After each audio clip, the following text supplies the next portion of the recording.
Assalamualaikum warahmatullahi wabarakatuh. Halo teman-teman semuanya, kembali lagi bersama saya Widi Novianti. Di video kali ini saya akan membahas bab yang ke-16 yaitu routing topologi. Jadi apa maksud dari routing topologi? Routing topologi adalah routing topologi yang sudah kita setup sebelumnya, yang mana kita akan membuat seluruh VM kita akan saling berkomunikasi dengan adanya routing ini. Nah, di video kali ini kita akan membahas beberapa materi, yaitu ada konfigurasi routing, share internet connection, konfigurasi NAT, dan lain sebagainya. Sekarang kita akan melakukan konfigurasi routing pada topologi kita yang ini, yang mana di sini terdapat host OS, router Debian, client Ubuntu, server 1, dan juga server 2. Dan pada defaultnya, klien Ubuntu itu tidak bisa berkomunikasi dengan host OS. Begitu juga dengan host OS, dia tidak bisa berkomunikasi dengan internal network atau server-server. Begitu juga dengan server-server, mereka tidak bisa berkomunikasi dengan Ubuntu klien. Semua perangkat yang memiliki IP network yang berbeda secara default itu tidak bisa saling berkomunikasi. 172.16 dengan 162.168 itu adalah IP yang berbeda sehingga mereka tidak bisa saling ping. Begitu juga dengan 10.10 dengan 172 dan juga 192. Nah, nanti kita akan membuat semua virtual machine ini, perangkat-perangkat ini bisa saling berkomunikasi dengan adanya router ini yang akan melakukan konfigurasi routing sehingga semua perangkat atau VM bisa saling ping. Ini kita pastikan dulu bahwa klien Ubuntu tidak bisa ping ke server. Di sini kita coba pada Ubuntu client ping 10.10.10.2. Kita enter. Nah, maka di sini dia tidak akan bisa. Namun, jika dari server 1 ke server 2, dia itu pasti bisa saling ping karena mereka tidak butuh router dan IP mereka sama, yaitu 10.10. Kita pastikan server 1 Debian itu bisa ping ke server 2 Ubuntu. Ini kita coba. Oke, bisa ya. Dan juga pasti seperti itu jika kita coba dari server 2 Ubuntu ke server 1 Debian. Pasti juga bisa. Nah, di sini kita akan melakukan konfigurasi routing pada Debian router ya, yang ini. Yang mana nantinya seluruh perangkat akan bisa saling berkomunikasi atau ping. Nah, pertama-tama kita di sini masuk dulu dengan Sumina. Lalu kita ketikkan nano. Seperti ini kita ketikkan nano/etc/sysctl.com.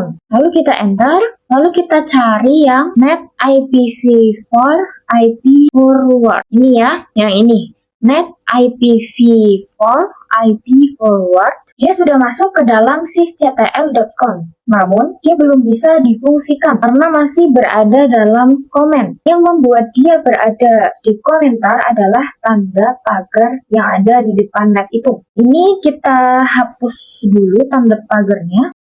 Maka sekarang dia baru bisa difungsikan. Jadi, kalau pada tulisan itu ada tanda pagarnya, dia akan dianggap sebagai komen, bukan konfigurasi. Di sini kita kontrol X ya. Di sini kita pastikan lagi yang tadi sudah ke-save dengan komen seperti tadi. Kita enter. Nah, dia sudah ke-save.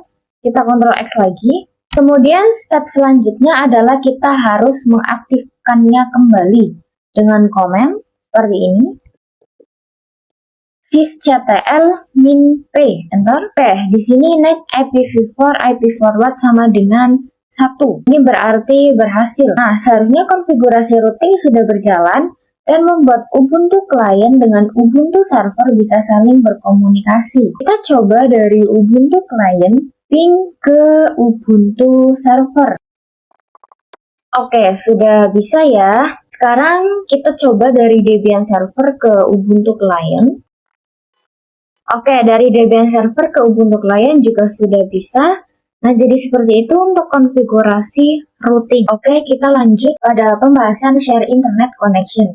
Nah, apa maksud dari share connection ini? Jadi, kita akan membuat router Debian bisa mengakses internet. Yang mana sekarang itu hanya host OS saja yang bisa mendapatkan akses internet. Dan kenapa pada router Debian, dia tidak bisa menggunakan akses internet? karena router Debian mengarah pada host OS itu tidak menggunakan mode NAT, melainkan menggunakan host only adapter. Nah, maka agar Debian router mendapatkan akses internet attached to-nya diganti menjadi NAT. Sedangkan jika kita menggunakan host only, router Debian itu hanya akan terhubung ke host OS saja. Nah, kali ini kita akan mengakali router Debian bisa mendapatkan akses internet walaupun dia menggunakan host only adapter. Nah, di sini kita pastikan router Debian tidak bisa ping 888. Oke, dia nggak bisa ya. Nah, caranya pertama-tama teman-teman pastikan bahwa internet teman-teman sudah terkoneksi ya. Di sini saya sudah terkoneksi. Kemudian teman-teman buka view network connection. Lalu teman-teman klik WiFi. Lalu di sini teman-teman klik properties. Kemudian teman-teman klik sharing. Kemudian di sini tadi sebenarnya saya masih kosong ya, masih belum milih. Kemudian di sini teman-teman pilih yang Ethernet karena pada settingan virtual box-nya saya menggunakan Ethernet ya. Kemudian di sini kita oke. Kemudian di sini ya saja. Nah, kalau teman-teman melakukan share connection ke iPass virtual box only, itu pasti IP-nya akan berubah, yang mana sebelumnya pada host OS adalah 56.0 sekarang menjadi 137.1, yang mana ini membuat router pastinya memiliki IP yang berbeda. Di sini kita close, kemudian di sini di router Debian kita cek IP address. Di sini nPost 3 belum berubah. Kalau begitu kita ubah manual saja. Di sini kita tulis nano/etc/network/interfaces, kita enter. Lalu di sini pada IP nPost 3 addressnya kita ganti 192.168.137.10. Lalu di sini netmax-nya masih tetap, dan untuk gateway di sini kita ganti menjadi 192.168.137.1. Oke, lalu kita kontrol F. Kemudian kita tulis systemctl restart networking. Lalu kita tulis evoke nPost 3. Kemudian kita cek IP address. Oke, di sini IP-nya sudah berganti menjadi 192.168.137.10. Oke, di sini kita coba ping ke gateway-nya kita. 192.168.137.1.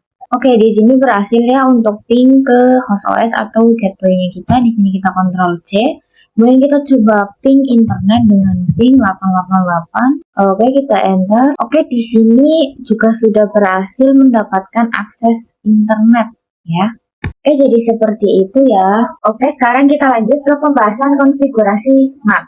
Apa itu NAT? NAT adalah singkatan dari Network Address Translate, yang mana ini digunakan untuk menerjemahkan IP private ke IP public dan sebaliknya. Nah, sebelumnya kita sudah mengkonfigurasi pada router Debian dan juga host OS, yang mana kita mengakali bagaimana caranya agar router Debian bisa mendapatkan akses internet. Namun, baik Ubuntu Client maupun Ubuntu Server dan juga Debian Server ini belum mendapatkan akses internet.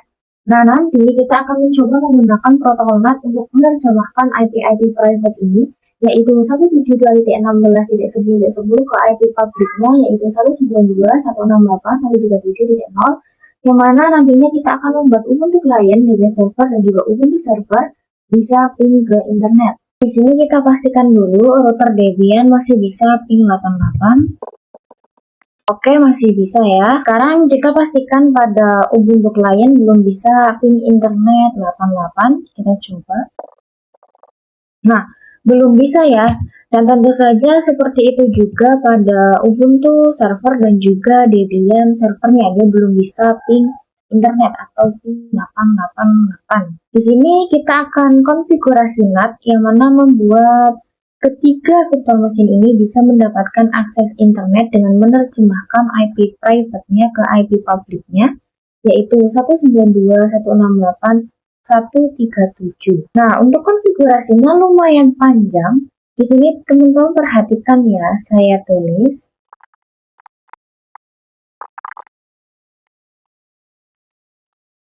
Oke, seperti ini ya, IP tables, min T, nat, min A besar, post routing, besar semua, min O, n post 3, min J, mas squared. Min O ini maksudnya adalah interface ingin keluar dari mana? Karena kita ingin IP private tadi diterjemahkan ke 192.168.137 yang merupakan n post 3. Berarti di sini kita tulis n post 3. Kita enter. Nah, kalau di sini teman-teman IP table was not found, teman-teman bisa menginstalnya dahulu dengan komen sudo apt get install IP tables. Karena di sini kebetulan saya ternyata sudah ada komen IP tables, maka di sini saya akan langsung lanjut saja. Oke, jika sudah seperti ini, sekarang kita cek dulu apakah router kita masih dapat akses internet. Oke, masih jalan ya. Sekarang kita coba pada Ubuntu kliennya, apakah dia sudah mendapatkan akses internet. Nah, dia sudah mendapatkan akses internet. Lalu kita coba pada Debian server dan juga Ubuntu server. Caranya dia juga sudah bisa ya, sudah berhasil. Kita coba. Oke, bisa pada Ubuntu server. Oke, di Ubuntu server juga sudah bisa. Oke, sekarang kita lanjutkan pada konfigurasi NAT permanen part 1. Kenapa kita harus konfigurasi NAT permanen? Kenapa tidak konfigurasi NAT saja? Karena jika kita melakukan NAT biasa seperti sebelumnya, maka NAT tersebut tidak akan berfungsi secara permanen. Jadi, jika kita konfigurasi NAT biasa saja seperti pada sebelumnya, maka ketika kita mematikan atau mempower off VM router Debian kita, lalu kemudian kita nyalakan lagi, maka NAT tersebut akan mati, sehingga kita harus mengkonfigurasi ulang. Oleh karena itu, sekarang kita akan melakukan konfigurasi NAT permanen, agar semua perangkat-perangkat ini tetap bisa mendapatkan internet atau NAT, walaupun router Debian-nya mati. Oke, jadi konfigurasinya di sini seperti ini. Teman-teman tolong perhatikan, karena di sini konfigurasinya juga cukup panjang ya. Saya tulis dulu. Oke, seperti ini. IP table, strip save, tanda panah, /etc, /ip table, /rollers.v4. Yang mana berarti kita menyimpan konfigurasi IP tables atau konfigurasi NAT kita ke directory IP tables. Kita enter. Oke, di sini no such directory ya. Kita buat dir IP tablesnya dulu dengan make dir. Kita enter. Oke, lalu kita tuliskan kembali perintah yang tadi ya, seperti ini. Sekarang kita enter. Oke, sudah selesai. Sekarang kita lihat dengan cat /etc. Oke, sudah tersave ya. Oke, sekarang kita lanjut NAT permanen part 2. Sebelumnya kita sudah konfigurasi NAT permanen part 1. Itu yang sebagian saja ya. Jadi kita belum selesai dalam konfigurasi NAT permanen. Nah, setelah NAT permanen part 2 ini dilakukan, walaupun router dimatikan, konfigurasi NAT-nya akan tetap berjalan. Di sini caranya adalah teman-teman masuk dulu ke nano /etc/apt/source.list. Enter. Lalu di sini jika teman-teman tidak ada yang dep https://kartolo.spy datautama.net, yang ini yang baris ketiga dan juga baris keempat, teman-teman bisa tulis secara manual, karena saya juga tadi menulisnya secara manual karena punya saya tadi tidak ada. Dan ketika teman-teman sudah ada tapi masih masuk komen, teman-teman bisa hapus pagarnya agar masuk ke dalam konfigurasi. Lalu jika sudah, kita Ctrl X.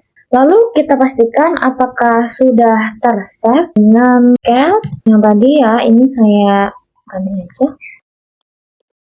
Oke, di sini sudah tersave ya. Sekarang kita lakukan update dengan apt update. Kita enter.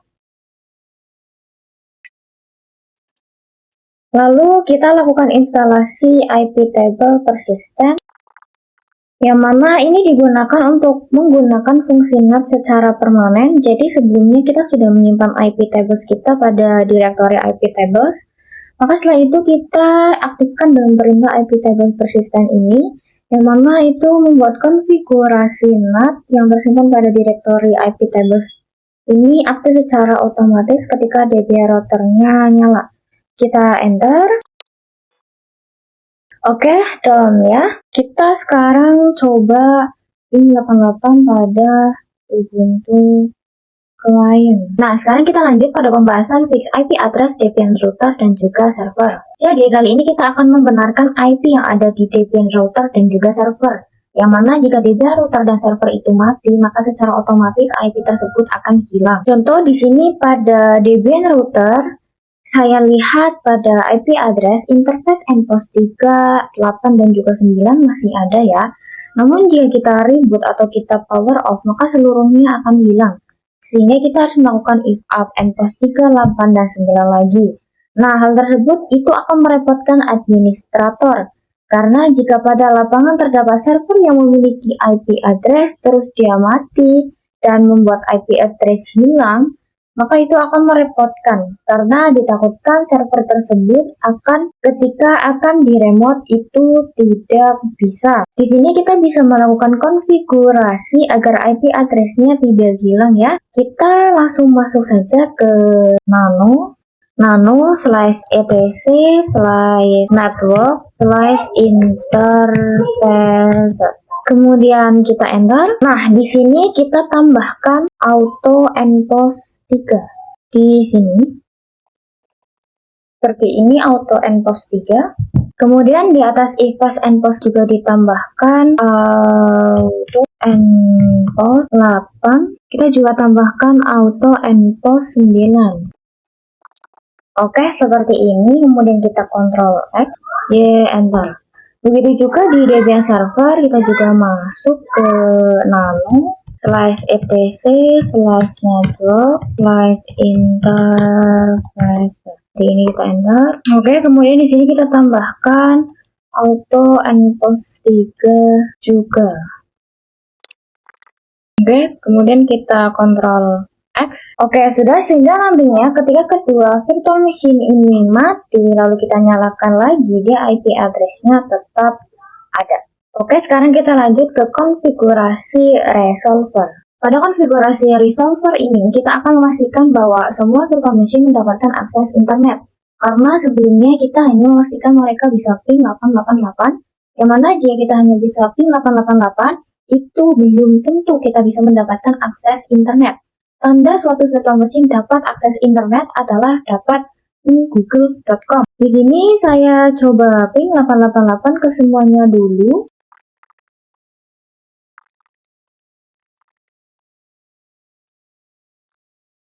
Oke, maka semuanya sudah bisa ya. Sekarang kita coba ping google.com. Di sini saya coba di router Debian. Oke, bisa ya, karena sebelumnya saya sudah melakukan konfigurasinya. Sebelumnya saat pertama saya coba, dia masih belum bisa ping google.com, tapi karena saya sudah mengkonfigurasinya, akhirnya dia bisa. Nah, untuk konfigurasinya di sini saya akan coba pada Ubuntu server. Karena pada Ubuntu server, dia itu masih belum mendapatkan akses internet, otomatis dia belum bisa ping google.com. Di sini, untuk konfigurasinya, teman-teman perhatikan ya, saya tulis dulu. Jadi di sini adalah sudo nano/etc/resolve.com, enter. Nah, ini dia. Kita rauh ke bawah. Untuk yang name server 127.00 kita tambahkan pagar agar dia masuk ke komen karena dia adalah lokal IP-nya. Terus di sini kita enter. Kita tambahkan yang name server 888. Seperti ini, lalu kita simpan. Sekarang kita coba ping google.com, seharusnya dia sudah bisa. Kalau nggak bisa, ya juga nggak tahu. Oke, berhasil ya. Oh ya, untuk di Ubuntu lain juga jangan lupa untuk dikonfigurasi seperti tadi ya.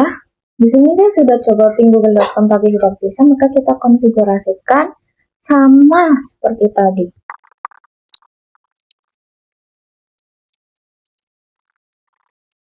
Oke, sekarang kita coba ping, seharusnya sudah bisa. Oke, berhasil ya. Nah, jadi seperti itu untuk pembahasan kita pada bab 16 ini. Sejujurnya ini cukup sulit untuk saya karena menurut saya ini cukup rumit.